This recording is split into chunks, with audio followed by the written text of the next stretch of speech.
Hi everyone, I'm Robena. And I'm Leila. Welcome back to our channel, Nutrition Unpacked, where we try diets so you don't have to. See, my brain not working. I was this close. I was this close. I was like, what's the name of our channel again? My brain just needs sugar. But something I've been noticing is I've just been craving so many more sweet foods. Like yesterday I was craving juice, so I went to go get juice from the store. Today I was craving some chocolate, so I got some chocolate. Normally I don't have these kind of sweet cravings. Like I have a sweet tooth definitely, but like not to this degree. I don't know if it's like once I start eating, I still keep feeling hungry, which is true. And then I'm like, what can I eat that's high calorie? And then going for sweet foods, I don't know. She's screaming, please. You guys, we're at the final, technically 15 minutes of our fasting window. This might be a bit of a struggle. So bear with us. Intermittent fasting, yeah, I guess we should mention what we've been doing. So we try out diets so you don't have to, and we have been doing intermittent fasting for the last week. And we have another week to go as part of our challenge. We're doing the classic 16-8, where you fast for 16 hours and have an 8-hour waiting window. So yeah, because last night I ate a little bit close to 8, so I'm gonna have to wait till at least noon today. Going to a cooking class later tonight, eating maybe somewhere between 7:30 to 8. So that means that I need to hold out my first meal today until at least 12 o'clock. So I'm really trying to think through how can I keep myself as distracted as possible. We're gonna go to a park by the water, we go to a coffee shop and do some reading there. I do have to go to the mall to return something. And I do have to pick up a bunch of things at the grocery stores. Now that I say all of that out loud, I'm realizing these are all pretty food heavy environments. Except for the park, although there are ducks at the park. Just kidding guys, I'm not gonna eat the ducks at the park. It's like 11:45 right now. Yeah. Yeah. And you know what? We're right on topic with today's video. We're talking about our brain is literally not working. Today we're going to be talking about intermittent fasting and cognition and all those really big claims that are out there. And I will say I'm not feeling the supposed cognitive benefits at all. So it has been I was thinking a 19-hour fast. And honestly, even from earlier in the day, before I should have broken my fast, I feel like I can't think straight. I was having conversations with people and they just felt so awkward because I just feel like I couldn't think about what to say. So yeah, I don't like this. I don't know. I literally can't even think of what to say for this video. I mean, people out here saying that they're just so much more focused, that they're able to concentrate better, they're not distracted, that they feel like that they're performing better at work and they have all a better of that. mood. I'm like, The only logic I could think of, and I don't know if this is more of a psychological thing, obviously eating and food preparation, it takes some cognitive, it takes time and effort to be oh, what am I gonna make? I'm gonna have to make this and all of that. So if you're just taking that one thing off your to-do list, maybe you have more time to do other things. Is that what people are actually referring to? You know what I mean? I don't know. Whatever it is, I am not. You're not feeling it. I'm not feeling it at all. I'm not feeling it at all. Yeah, and people talk about it possibly being helpful with preventing or slowing cognitive decline, even claims around actual conditions where the brain is implicated. So whether it's MS or Parkinson's or Alzheimer's, that would be great. Alzheimer's freaks me out a lot. Yeah, so. that freaks me out too. But also though, I don't know if I want to keep this up forever. Obviously, even if there were promising benefits. If someone said, if you just do 100% won't get Alzheimer's, I would do it. Yeah. If someone said, you're going to lower your chance of getting Alzheimer's by 20-something% and your chance of getting Alzheimer's is this percent, I would be not worth it. Not worth it, because I am a person who is hungry the moment I wake up in the morning. It is 11 a.m. and I am counting down the hour until I can eat again. I'm actually very, very starving. I don't know how this diet's going to work for me because I wake up most days hungry and I'm hungry. And this tea isn't helping with that. To have to just push that aside and get on with my day, I'm having a hard time. Fun fact, according to my mom, my first word was breakfast. Before mama?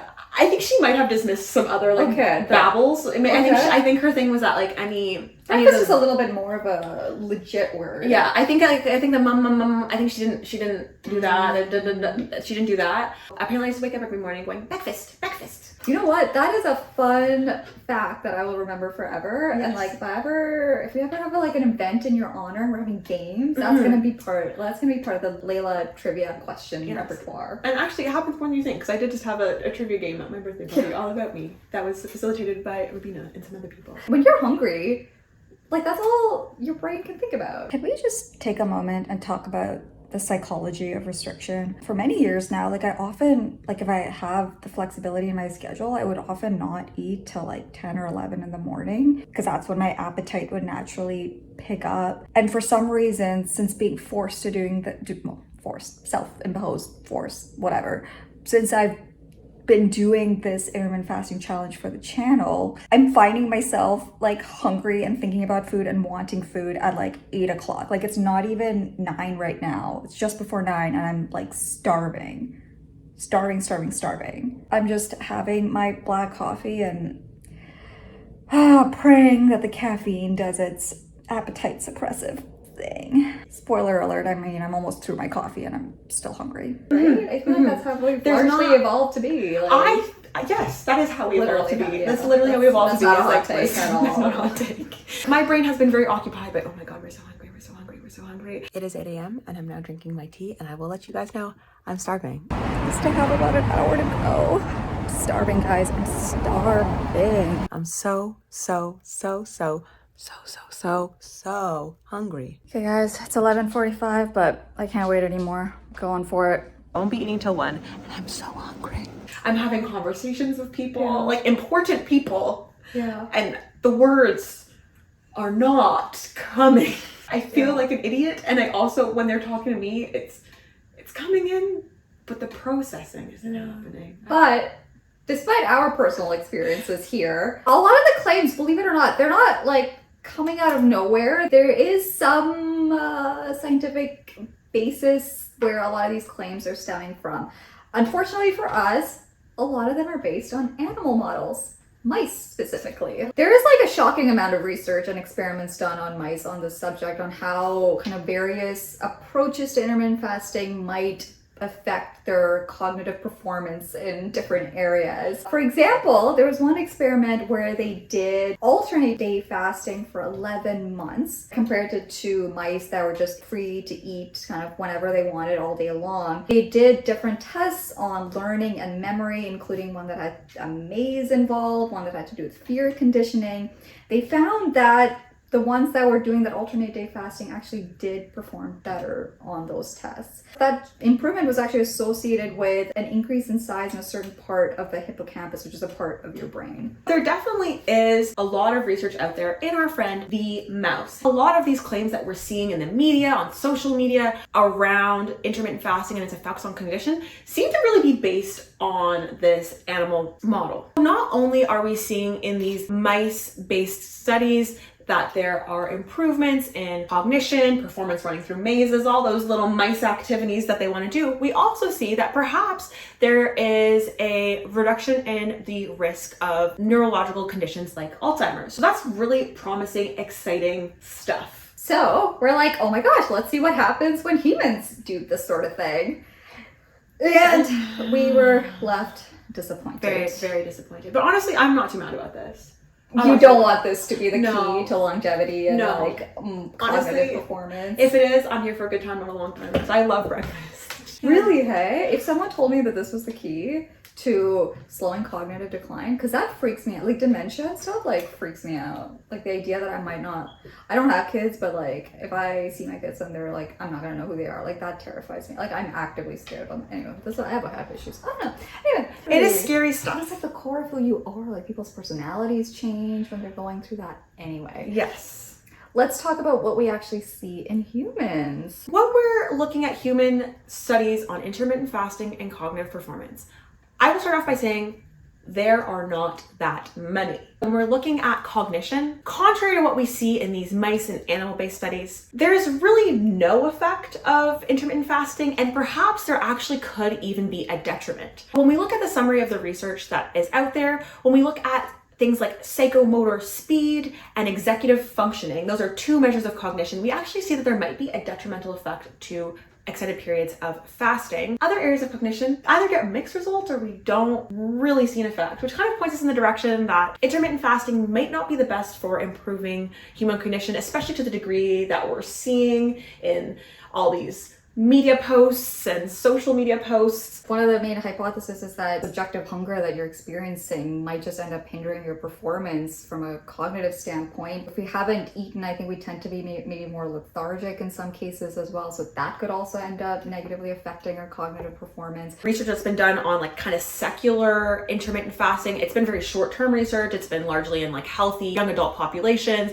There's a lot of limitations there. Really, when we're looking at these experimental trials, we're not seeing an effect, which is interesting because, you know, you might be like, oh, well, cognition, it can be hard to detect effects.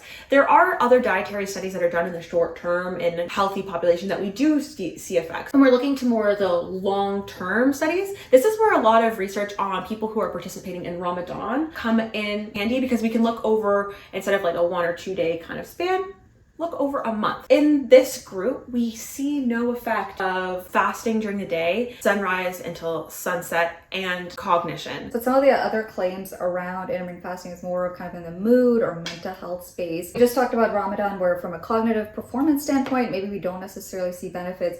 But in the case of kind of more from a mental health or mood perspective, findings seem to be pretty mixed. There was one study that found that Ramadan, that type of intermittent fasting protocol, did actually lower subjective feelings of depression. However, again, it's really mixed. I think it's important to note as well, because in that particular context, a lot of times when they're breaking the fast after sunset, there is kind of like a communal, or you might be getting together as a family, like the types of foods that are being eaten. There's a bit more of a feast, kind of a happy, I think, occasion feeling to it. It is kind of like, I think, a unique situation, and there's obviously kind of the religious aspect of it as well. So it's kind of unclear whether some of those components, even the social aspect, the communal aspect, could be contributing to some of those improvements in mood or mental health. There are very few studies that are done on the effect of intermittent fasting and mood in a kind of secular sense. There was one trial done looking at healthy adults and looking at what is the effect of fasting for a 24-hour period, 1 time per week. Individuals who fasted for 24 hours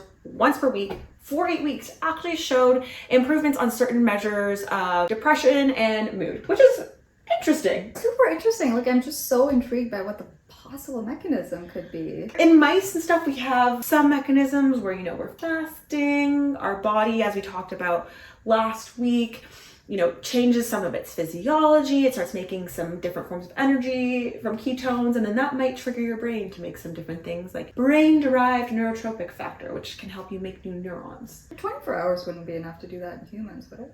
And especially enough to make a tangible difference. I don't know. Yeah, again, you know, the research in this area is not super strong. I would say, based on what's out there, there's definitely not enough data to make any kind of significant claims, especially the kinds of claims that we are seeing in the media. You mentioned earlier that in mice, it seems like some sort of intermittent fasting protocol could reduce risk for Alzheimer's. There's very, very limited research in human species on this topic. And I think it's just because you would need a lot more time to gather that data, and people would have to do intermittent fasting for much longer to even be able to, I think, make those associations. And the research is just not quite there. I think this type of eating pattern has become very popularized very recently. So I am curious to see what ends up coming out of this maybe in the next few decades or so.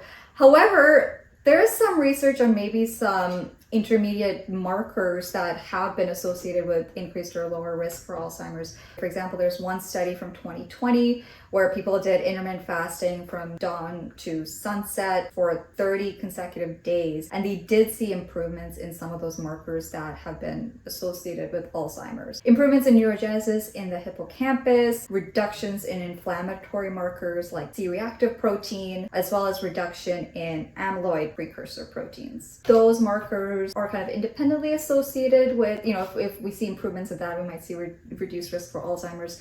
But I don't think this is one of those situations where we can conclusively say that we're going to see that tangible reduction yet. I don't think we're not quite there yet. There's some other trials where people with other forms of cognitive impairment, just associated with aging, after doing sunrise to sunset fast twice a week for 3 years. They saw some improvements in their cognitive function. So there's very limited evidence here. I think there's a lot more work that needs to be done before we can make any kind of conclusive statements. Also, when we're talking about older adults, we do need to consider, you know, nutrition is something that's so important as you enter older adulthood. We want to make sure that we're preserving your muscle, we're preserving all these different things. So if you're going to be shortening your eating window, we have to weigh the risks versus 100%. benefits. We really need to have more human data out there. And you know, you touched on, like, for us to make these claims about Alzheimer's, we need some longer ranging studies. A lot of the research in mice might not actually be applicable to humans because of that very reason. Honestly, we'll tell you, I don't know the lifespan of a mouse. I don't.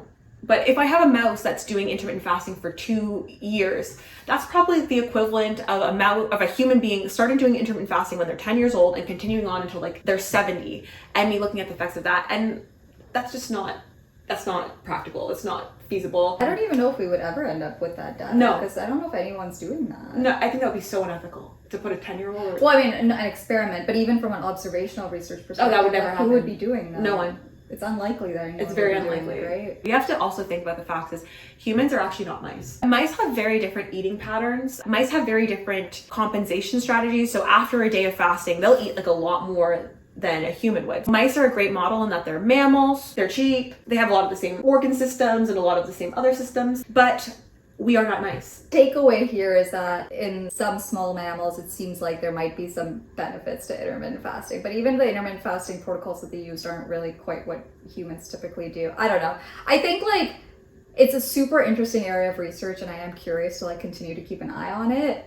But like we're definitely not at the place, like the way people are out here like making these claims about like how their mental health is going to improve and how it's like going to make their brains bigger and whatever. It's just like silliness. I would not recommend pursuing this for that purpose. I would say if you want to improve your cognition, improving sleep hygiene is probably like the most important thing. Also, if we want to even go down the nutrition route, there's like more evidence even for like the Mediterranean diet. There's a lot of ways to go before we get to, okay, what else can I do for this intermittent fasting? Like I think there's like exercise. Yeah, exercise. and reduce risk for Alzheimer's. That being said, we're actually gonna film another video right after this. So and our eating window was over.